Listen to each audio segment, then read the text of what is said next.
Sabe quando você abre o iFood? E aí você fica rodando, aí você escolhe uma coisa, desescolhe, fica na dúvida, fecha o app, abre o app, dá uma volta e acaba pedindo aquilo que você sempre pede? Então, esse é o resumo da minha vida. Olá, eu sou a Alana e esse é o Desconforto Confortável, um podcast onde eu sento com as minhas paranoias e as ideias da minha cabeça e eu fico olhando para elas até elas fazerem algum sentido ou até eu cansar. O que acontecer primeiro?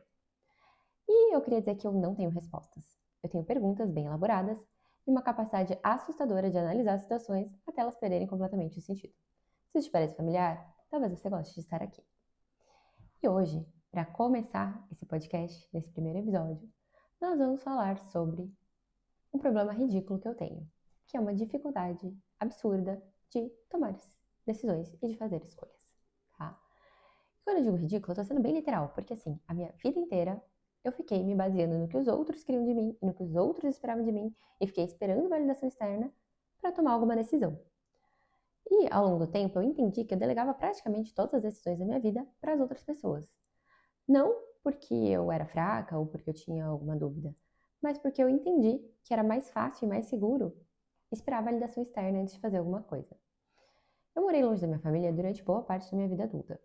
E eu me vi inúmeras vezes parada no meio de uma loja, com uma roupa que eu tinha gostado, que eu tinha provado, que tinha me servido, esperando com que minha mãe e minhas irmãs me respondessem no WhatsApp ou ligando para elas de vídeo para que elas validassem a minha escolha daquela roupa, a minha compra. Porque comprar sozinha parecia impossível.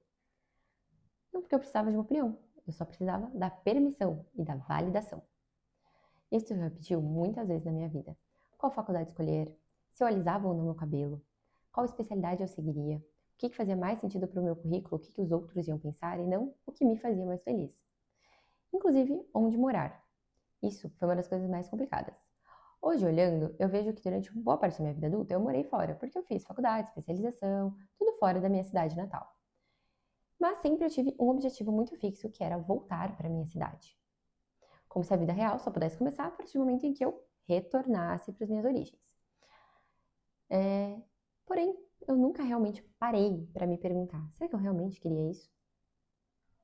Ou era só um plano que eu tinha feito muito antes de eu aprender a tomar decisões por mim mesma e que eu seguia cegamente? No fim, eu fiquei. Não porque eu escolhi ficar, mas porque eu nunca me dei nem permissão de escolher outra coisa. E assim foi. Não sei se você se identifica com isso, mas se você já passou a vida tomando decisões baseadas no que não ia decepcionar os outros, a gente tem muito o que conversar.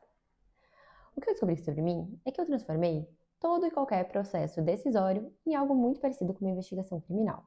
Eu analiso, reanaliso, imagino o cenário, simulo o futuro, converso mentalmente com quem nem está presente e já imagino réplicas, tréplicas e o que cada um ia dizer depois.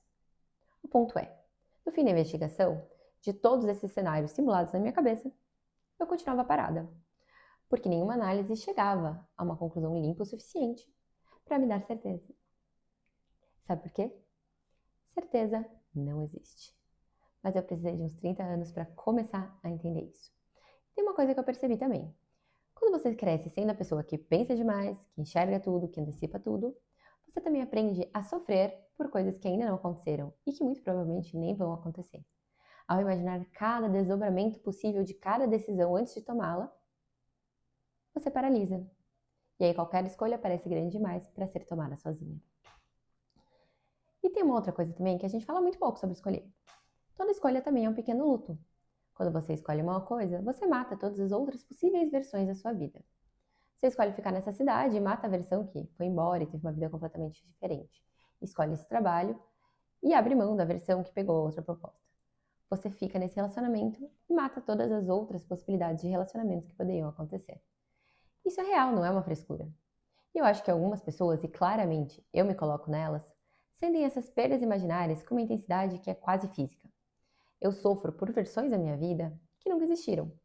A que foi morar fora, a empresária bem-sucedida, sendo que nem empresa eu tenho. A que tomou uma decisão diferente em cada bifurcação que a vida me apresentou. E virou uma pessoa ligeiramente diferente. Não é saudável. Mas convenhamos, é muito humano. E eu acho que entender isso foi muito importante. Não para parar de fazer isso, porque eu não parei, mas para pelo menos identificar o que estava acontecendo que me paralisava tanto. Eu não era fraca ou indecisa por natureza. Eu estava simplesmente de luto antes das coisas acontecerem. Mas o centro de tudo isso, depois de muita reflexão, pelo menos para mim, não é nem o medo de errar, é o medo de ser autora. Porque no momento em que eu escolho por mim mesma, de verdade, sem delegar, sem levar em consideração as opiniões alheias e sem transferir a responsabilidade para os outros, eu não tenho mais como culpar ninguém depois pelas minhas escolhas. Se a decisão foi da família, eu posso culpar minha família. Se foi do namorado, problema dele. Se foi da lógica do mercado, de uma pressão externa, eu sempre tenho alguém para culpar. Mas quando eu decido, quando eu realmente escolhi, não tenho para onde correr. E eu fiquei muito tempo evitando essa responsabilidade, me mantendo em situações que não me faziam bem, porque ainda não era a hora, porque eu ainda precisava fazer mais alguma coisa, porque eu ia quebrar uma expectativa, adiando mudanças, porque sempre existe uma razão externa para não ser agora. Tem uma época na minha vida em que eu dizia sim para absolutamente tudo o que me pediam no local que eu trabalhava. Sim para ficar além do horário, para abrir agendas extras, para abrir mão de compromissos pessoais para cobrir alguém. Sim para ir para um congresso que eu nem tinha interesse, só para parecer esforçada, para ser vista como quem queria ser parte daquilo. Sendo que eu não estava conectada com aquilo. Mas enquanto eu dizia sim para tudo, a decisão nunca era minha. Eu seguia dizendo não para mim. E a decisão era da expectativa do ambiente. E isso me parecia muito seguro. Quando começou a não ser mais seguro, quando eu comecei a ter opinião sobre o que eu queria e o que eu não queria, comecei a estabelecer limites, as coisas mudaram. Mas isso é papo para outro episódio. Porém, a moral ficou bem clara. Escolher exige autoria. E a autoria é extremamente assustadora, porque quando você assina embaixo, você também assina embaixo dos seus arrependimentos. Isso me leva a pensar em um conceito chamado paradoxo da escolha, que foi desenvolvido por um psicólogo chamado Barry Schwartz, num livro de mesmo nome, em 2004. A ideia central é simples e um pouquinho perturbadora. Mais opções não nos tornam mais felizes. Às vezes, elas nos tornam simplesmente mais paralisados. Ele cita no livro um experimento famoso numa loja em que haviam 6 opções de geleia à venda. Quando tinha 6 opções, a maioria das pessoas comprava a geleia. Agora, quando elas chegavam nessa mesma loja, nesse mesmo balcão, e haviam 24 opções, a maioria das pessoas olhava, ficava indecisa e ia embora sem levar nada. Imagine isso não com geleia, mas com carreira, cidades, relacionamentos, versões de você mesma. Cada possibilidade carrega uma renúncia. E quanto mais futuros você imagina, mais renúncias você sofre antecipadamente. Eu acho que quem pensa demais vive especialmente preso nesse paradoxo, porque a gente consegue enxergar a beleza de ir e a dor de partir ao mesmo tempo. O conforto de permanecer e a tristeza de ficar sempre igual.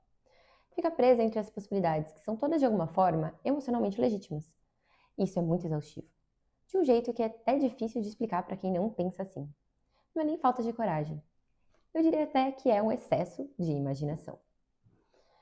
E aí, o que eu fui entendendo é que eu ainda não resolvi isso, só para deixar claro, mas que não escolher também é uma escolha.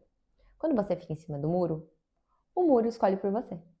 E o muro geralmente não tem os seus melhores interesses em mente. Segunda coisa, o que está escolhido quando você não escolhe? As situações que ficam porque você não teve coragem de mudar também são suas escolhas. Você não está isenta só porque você não tomou uma atitude. Você está escolhendo não escolher. E a terceira, a mais difícil de engolir, é que decisões perfeitas simplesmente não existem. Existe a decisão que você toma e vive as consequências dela. A perfeição que eu fiquei procurando durante todo esse tempo sempre foi uma ficção. Uma ficção muito bem elaborada, diga-se de passagem, que eu usava para me manter segura na inércia. Escolher também é sempre um meio de perder, mas não escolher é perder sem nem tentar ganhar. Esse podcast não está aqui para te dar respostas. Honestamente, eu não tenho respostas nem para as minhas próprias perguntas.